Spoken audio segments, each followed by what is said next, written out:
तो कहने का मतलब है कि अच्छाई और बुराई दोनों सेम होती है, और जापानीज में इनको यिंग यन के नाम से बोला गया है। जापानीज में इनको यिंग यन के नाम से बोला गया है, यिंग यंग। मतलब जितनी अच्छाई है उतनी बुराई है, तो जितनी बुराई है उसके ऊपर उतनी अच्छाई लाते हैं तो सब कुछ न्यूट्रल हो जाता है। यही चीज़ हमारे मार्केट में होती है, जितनी डिमांड है उतनी सप्लाई है। बट फर्क क्या है कि जो डिमांड और सप्लाई जब इक्वल होंगी तो वो कभी एग्जैक्ट टाइम पे नहीं होती। वो कुछ हमें रूप दिखाती है, जिन रूप्स को हम लोग सीसीपीज कहते हैं, आसान भाषा में कॉम्प्लेक्स चार्ट पैटर्न्स कहते हैं।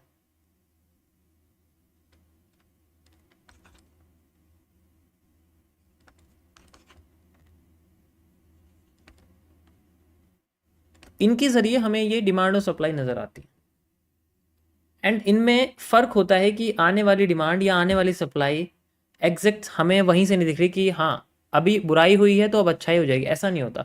अभी अगर बुराई हुई है तो अच्छाई होने में बहुत टाइम लगेगा, और उस टाइम तक सब्र करना पड़ता है, कुछ ना कुछ वहाँ बनता है। देन उसके बाद हमें असली अच्छाई दिखती है, और वो भी ऐसे टाइम पे जो हमें कंपेयर करना पड़ेगा। दिस कंपैरिजन या फिर this comparison is literally depend on the observation.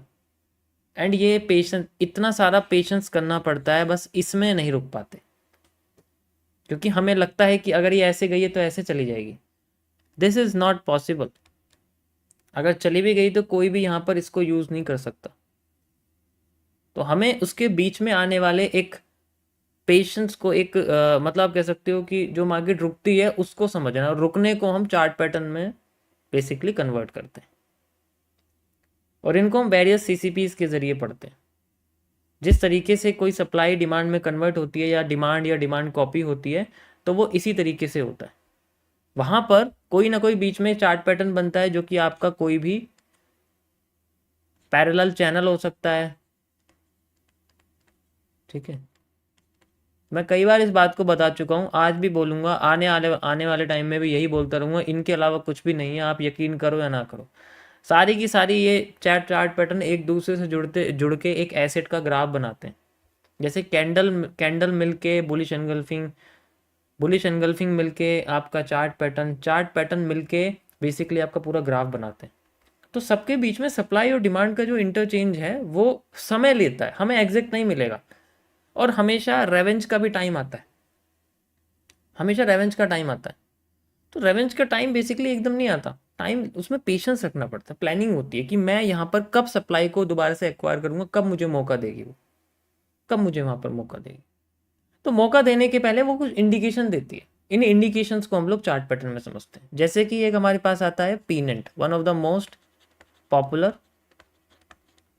फिर आपका हेड एंड शोल्डर, फिर आपका WNM। ठीक है, एंड मैनी मोर आपके सामने यहाँ बन सकते हैं। अब यहाँ पर जो डिमांड्स हैं, जैसे कि मैंने आपको बोला कि अभी मेरे सामने डिमांड आई है, डिमांड आई है। जापानीज की भाषा में इस चीज़ को बोलते हैं हम लोग पॉजिटिविटी। अब अगर पॉजिटिविटी आई तो नेगेटिविटी ज़रूर आएगी, और उतनी ही आएगी जितनी पॉजिटिविटी आएगी। लेकिन हमारे केस में वो ऐसे नहीं आ सकती, हमारी मार्केट ऐसे नहीं चलती। हमारी मार्केट कैसे चलती है, हमारी मार्केट अगर ऐसे, तो हमें प्रिपेयर होना है कि नेगेटिविटी आने वाली है। अब ये कैसे आएगी, ये ऐसे आएगी, ये डिपेंड करेगा कि इससे पहले कैसे आई थी।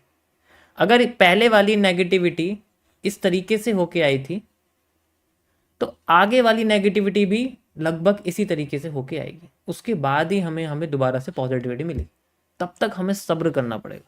अगर हमने यहाँ बाइंग कर ली तब भी स्टॉप लॉस, यहाँ बाइंग कर ली तब भी स्टॉप लॉस, यहाँ बाइंग करी, तो ये कैसे पता लगेगा? पेशेंस के जरिए। We have to just measure this and measure this. This is the supply, जब नीचे गिरती है मार्केट, बुराई आप कह सकते हो, and demand which is the positivity, जिसको हम लोग दूसरों के साथ कंपेयर कर सकते हैं। कभी कभी दोनों के बीच में इंटरचेंज होता है। जैसे अगर मैं आपसे बोलूं कि अगर अच्छाई है, सॉरी बुराई है, तो अच्छाई आ गई, क्लियर। लेकिन अगर बुराई ही चाहता हूं मैं, तो यहां से यहां तक का एरिया मेरे सामने बना हुआ है। एक मिनट रुको गाइस, ये क्या आया?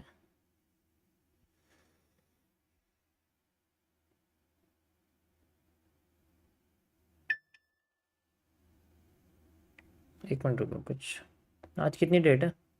ओह सॉरी गाइस, क्या हो गया?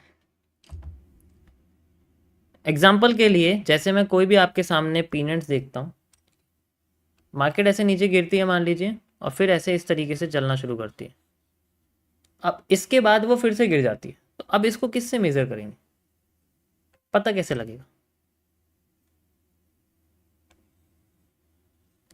ब्रेकआउट से पता लगेगा, पैटर्न छोटा होने लग जाएगा, हमें प्रीवियस की सप्लाई को आगे के साथ मैच कर देना, क्योंकि ये हमें सेम आती हुई दिखेगी, सबका नेचर सेम होता है। This is called a supply demand. यही चार्ट पे होता है, चार्ट पे दिखा देते हैं आपको, कोई प्रॉब्लम नहीं है।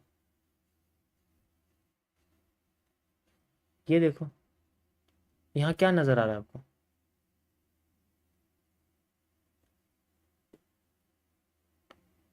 The supply is the supply, same exact बिल्कुल आप देख सकते हो, like this we have the reversal.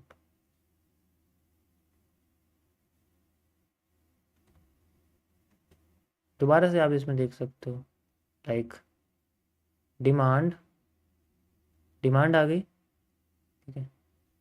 अब यहाँ वेट करना है कि कितने समय में यहाँ पर दोबारा से हमें डिमांड दिखेगी, इससे लिए हमें पता लगेगा कि हमने इससे पहले डिमांड कब देखी थी। यहाँ से यहाँ तक का एरिया हमने देखा पिछली डिमांड से पहले, देख सकते हो डिमांड से पहले, हम इस एरिया को डिमांड के बाद लगा देंगे like this, and we can see कि मार्केट डिमांड आनी शुरू करती है, रियल डिमांड है, मैं इस डिमांड को यहाँ लगा, and we have the exact demand. Got it? Rest is your experience and time, जितना आप मार्केट को देते हो, जितनी आप लोग अंडरस्टैंडिंग, ऑब्जर्वेशन, सारी आपकी चीज़ें इसके अंदर यूज़ होती हैं, उसके बेसिस पे आपकी एक्यूरेसी और भी ज़्यादा अच्छी होने लग जाती है। ठीक है, लाइट जला दूँ? ओके चलो लाइट जला।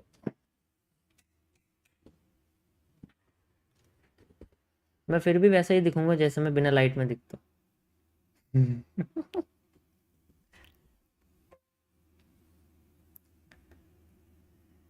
375000।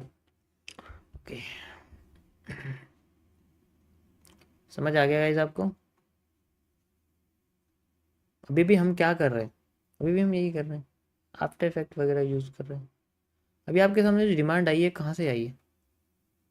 लाइक दिस, सही जगह की डिमांड ही तो हमें यूज़ करनी है मार्केट को समझने के लिए। वाई?